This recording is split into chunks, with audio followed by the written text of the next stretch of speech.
This episode of Test Tube is brought to you by Ting, mobile that makes sense. 71% of people who graduated from college in 2012 have student loan debt. Full disclosure, I have quite a lot, like so much.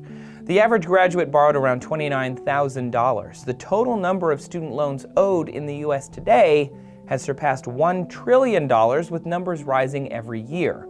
It's reasonable to expect that some, if not many, of those borrowers will have to default on their debt at some point. So, what will that look like? How bad is defaulting on your student loans? It's pretty bad. Most students use federal loans to pay for their education, and the federal government has many ways to get back its money.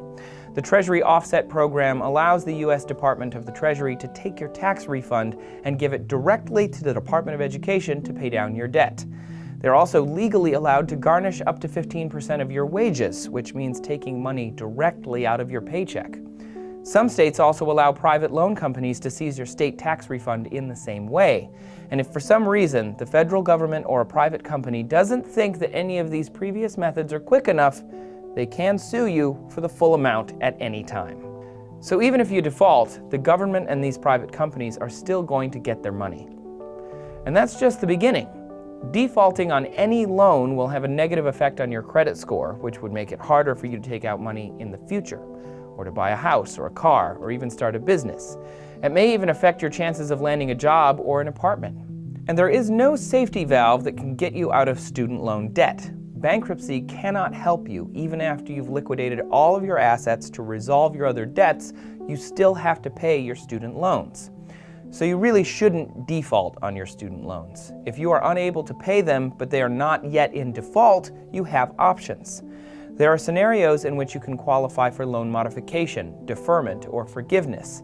It's always good to contact your lender before defaulting on a loan, since working with you to get their money back is in their best interest and yours. With all of that said, if you have to borrow money for school, federal student loans are the best option as far as affordability and credibility are concerned. Just make sure to work with them so that you don't have to default. If you care about saving money and want to help the show, check out our sponsor Ting. If you do that now, you'll get 25% off a new device or $25 in service credit. Ting, mobile that makes sense. If you'd like to see more Test Tube, please click on our episode about the minimum wage and why we should or should not raise it.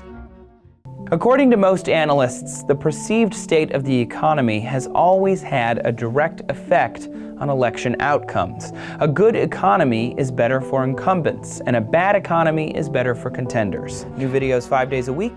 Please subscribe.